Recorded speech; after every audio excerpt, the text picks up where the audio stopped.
gente, tudo bem com vocês? Eu sou o Lucas e hoje eu vou falar sobre Vocação para o Mal Incrível, do Robert Galbraith.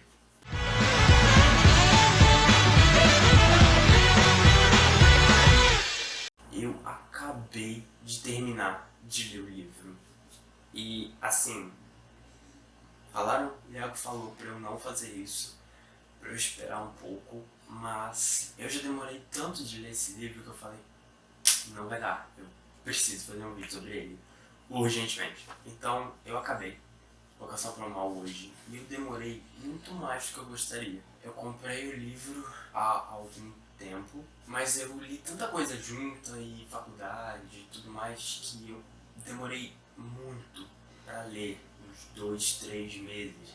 E com os outros livros foi tipo no máximo uma semana. Enfim, para você que não sabe, esse é o terceiro livro da coleção de Cormoran Strike, lançado por Robert Galbraith, que é uma coleção lançada pela J.K. Rowling, escritora dos livros de Harry Potter, sobre esse pseudônimo de Robert Galbraith.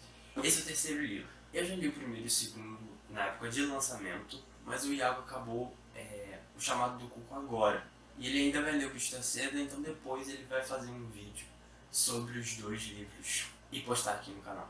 Então, esse livro vai começar com a Robin recebendo uma correspondência no escritório do Cormoran. E quando ela abre, ela se depara com uma perna decepada de uma pessoa. E aí o Cormoran fica meio, sabe, isso afeta muito os dois. E o Cormoran vai achar que isso é um ataque pessoal aí, e de fato é. Então a gente já vai ter uma história em que o Cormoran, no início, já vai falar: caraca, isso é pessoal, quem poderia ter feito isso?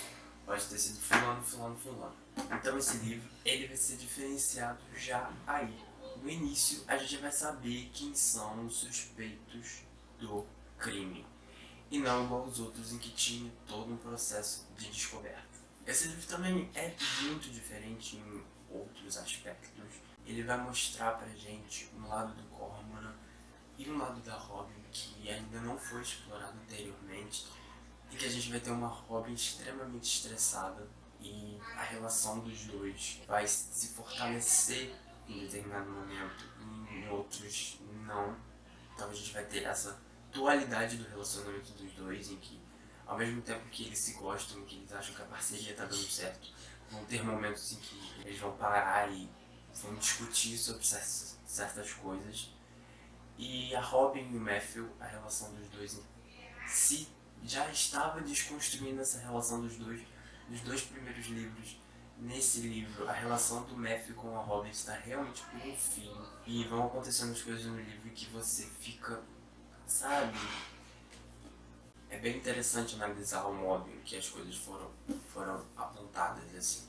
Diferente dos outros dois primeiros livros, em que a gente consegue ver temas evidentes, nesse eu não consegui identificar um tema, mas eu separei algumas coisas que eu gostaria de falar sobre ele. No Chamado do Cuco, a gente vai ter toda uma história centrada no meio da moda. Então, a vítima do crime, do assassinato, era uma modelo.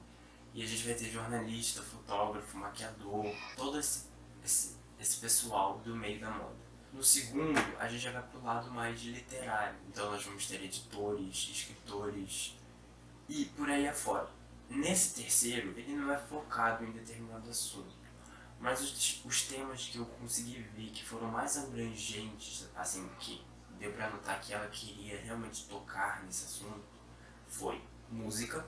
Primeiro porque o livro é todo homenagem a uma banda que a JK gosta muito, que é o Blue Oyster Cult.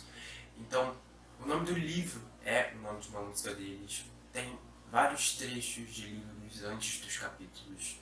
Tem nomes das músicas deles como títulos de capítulos. Então deu pra ver que ela queria colocar esse meio musical ali no livro. Mas esse não é o tema central do livro. O meio de internet como segundo tema, porque vão ter determinadas personagens-chave ali na trama em que elas se relacionam pela internet.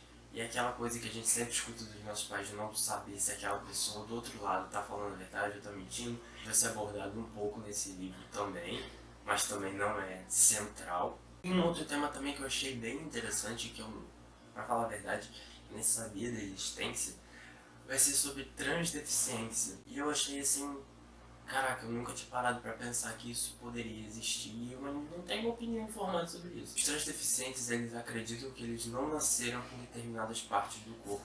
Então tem personagens ali do livro que são transdeficientes e que eles falam: eu nasci pra ser paraplégico, eu quero ser paraplégico, mas ninguém quer me deixar paraplégico. E o outro falou: eu nasci pra não ter o braço esquerdo.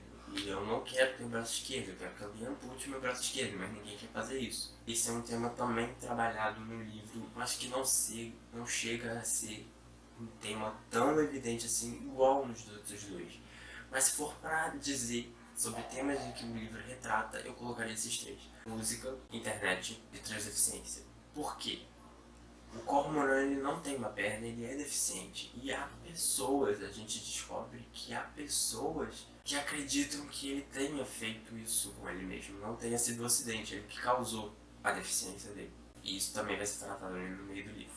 Uma coisa bem interessante também sobre Invocação Paranormal é que pela primeira vez a gente vai ter capítulos na perspectiva do criminoso. Então vão ter capítulos aqui que a gente vai estar na mente dele. A gente vai saber o que ele está pensando, a gente vai poder analisar os movimentos dele, analisar o que ele está planejando. Em termos de enredo, isso ficou incrível, porque, como eu falei, o Corcoran já falou: cara, só pode ser essa tal pessoa e essa tal pessoa por motivo X.